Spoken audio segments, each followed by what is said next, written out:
హద్దుమీరినటువంటి చనువు, తన ఆంతరంగిక విషయాల్లో జోక్యం చేసుకోగలిగిన చనువు ఇంటి పని మనుషులకి ఎవరిచ్చినా అలాగే ఉంటుంది.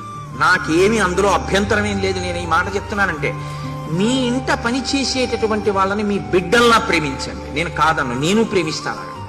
నేను నా ఇంట పని చేసేటటువంటి దాసిని నా సొంత కూతుర్లా చూస్తాను.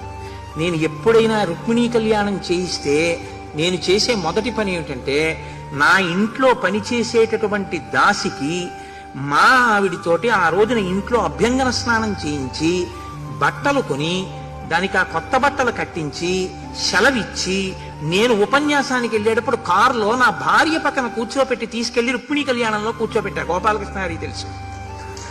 ఒక్కటే కారణం, నా కడుపున పుట్టిన కూతురికి యోగ్యుడైన వరుడు వచ్చి దాని జీవితం ఎలా శోభిల్లాలో నా ఇంట పనిచేసినటువంటి దాసి జీవితం కూడా అలాగే వర్ధిల్లాలి.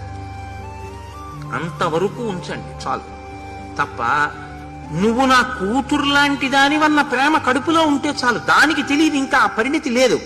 పరిణతి లేని దాని దగ్గర మీరు చనువెక్కువిస్తే అది రేపు నీ భార్య గురించి తెలియక ఏదైనా మాట్లాడితే ఇబ్బందులు వస్తాయి. కాబట్టి వస్తువుని ఎక్కడ ఉంచాలో అక్కడే ఉంచాలి. తప్పించి నువ్వు ప్రేమించు, తప్పులేదు. నీ బిడ్డలైనా అంతే. నీ బిడ్డల్ని నువ్వు ప్రేమించు, మనసులో శ్లాఘించు. నీ బిడ్డల దగ్గర శ్లాఘించవద్దు.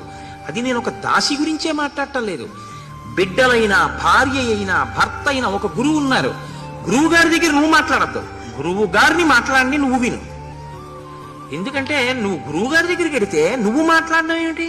ఇంకెందుకు గురువు గారి దగ్గరికి వెళ్ళడం? గురువు గారి దగ్గర గురువు గారు మాట్లాడాలి, నువ్వు వినాలి.